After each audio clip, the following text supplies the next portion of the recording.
जय श्रीराम. नमस्कार भाविक श्रोते हो. सुग्रीव राजवाड्यात निघून आला आणि घडलेला सर्व प्रसंग त्याने तारा, हनुमंत, जांबुवंत, नल, नील, अंगद या सर्वांना सांगितला.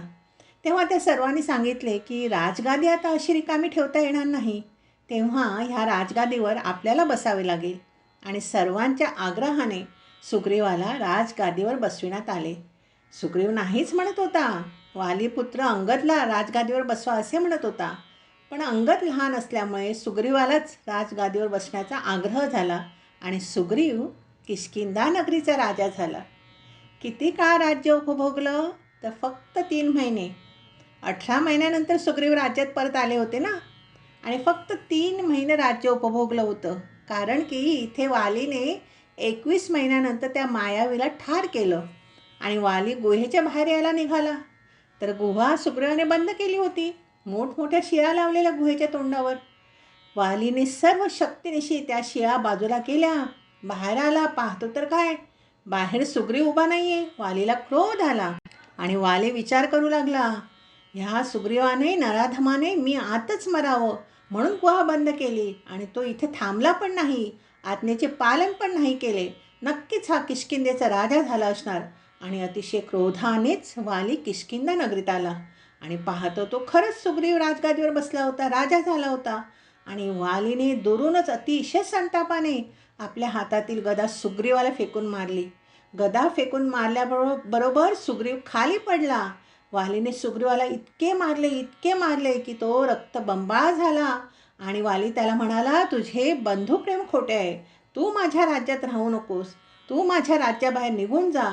आता खरे तर सुग्रीव स्वतःच्या इच्छेने राजा झाला नव्हताच. सर्वांच्या आग्रहास्तव राजगादीवर बसला होता. वालीला सर्वांनी ही गोष्ट समजावून सांगितली. अंगदने, हनुमंताने, नल, नील, जांबुवंत सर्वांनी समजावून सांगितले. पण वाली काहीही ऐकून घेत नव्हता. उलट त्याने सुग्रीवाबरोबर हनुमंत, जांबुवंत, नल, नील यांनाही हाकलून दिले. अशा रीतीने हे सर्वजण ऋष्यमुख पर्वतावर येऊन राहू लागले. आता ह्या ऋष्यमुख पर्वतावर असलेल्या गुहेत हे सर्वजण येऊन राहू लागले कारण की ती गुहा सुरक्षित होती. आता ही गुहा सुरक्षित का होती त्याची पण अशी कथा आहे. तिथे वाली येऊ शकत नव्हता. त्याची कथा काय आहे तर दुंदुभी नावाचा दैत्य जो खूपच शक्तिशाली होता, त्याला आपल्या शक्तीचा खूप अहंकार होता. त्याने समुद्राजवळ जाऊन त्याच्याबरोबर युद्ध करण्याचे आव्हान दिले. तेव्हा समुद्राने सांगितले, मी युद्ध करण्यास समर्थ नाही आणि जर तुला युद्ध करायचेच आहे तर हिमालय पर्वताबरोबर कर. आणि मग दुंदुभीने हिमालयाला युद्धासाठी आव्हान दिले.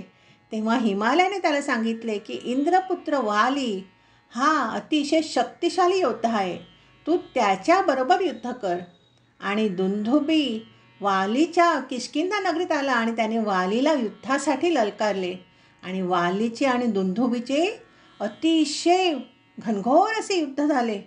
दोघांचे तुंबळ युद्ध झाले. गदायुद्ध, खडगयुद्ध, एकमेकांवर मोठमोठाले वृक्ष फेकून मारले, पण कोणीच हरेना.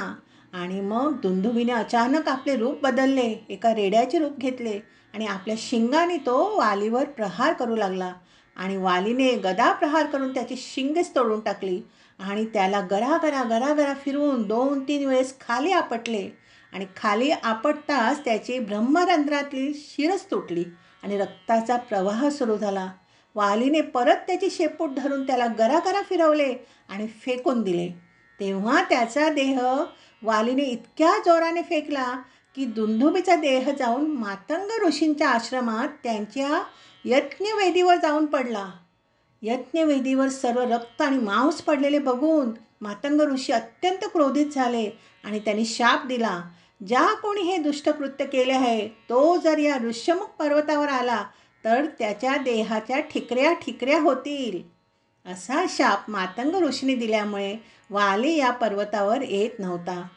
आणि पुढे सुग्रीव म्हणाले, रामराया, मातंग ऋषीने एक भाकीत केलं होतं आणि ते भाकीत असं होतं की इथे जे दुंदुभीचे कलेवर येऊन पडले आहे त्या कलेवराला जर सहजपणे उचलून कोणी फेकणारा असेल तर त्याच्या हाताने वालीचा मृत्यू होईल. आणि दुसरी गोष्ट म्हणजे इथे 7 वृक्ष आहेत, लहान मोठे असे. जो एका बाणात ह्या 7 वृक्षांना तोडेल त्याच्या हातून वालीचा मृत्यू होईल अशी 2 भाकीतं केली होती. पुढे सुग्रीव म्हणाले, आपण तुमच्या सामर्थ्याची प्रचिती पाहूया का रामराया? तेव्हा रामप्रभू म्हणाले, ठीक आहे. आणि रामप्रभूने एक अर्धचंद्राकृती बाणाने ते 7ही वृक्ष एका बाणाने तोडले. सुग्रीवाला आनंद झाला हो. आणि मग जो दुंदुभीचा देह पडलेला होता, त्याचं कलेवर पडलेलं होतं ना यज्ञवेदीवर, तो रामप्रभूने डाव्या पायाच्या अंगठ्याने सहजपणे लीलया 100 योजन दूर फेकून दिले हो. सुग्रीवाला खूप आनंद झाला. आणि मग रामरायाने सुग्रीवाला सांगितले, तू वालीला ललकार, युद्धाचे आव्हान दे. आणि वालीला ललकारल्यानंतर तुमचे दोघांचे युद्ध प्रारंभ होईल. आणि युद्ध प्रारंभ झाल्यानंतर मी आडोशाने बाण मारीन, कारण वालीच्या गळ्यामध्ये विजयमाला आहे. त्या विजयमालेमुळे त्याचा नेहमी विजय होतो.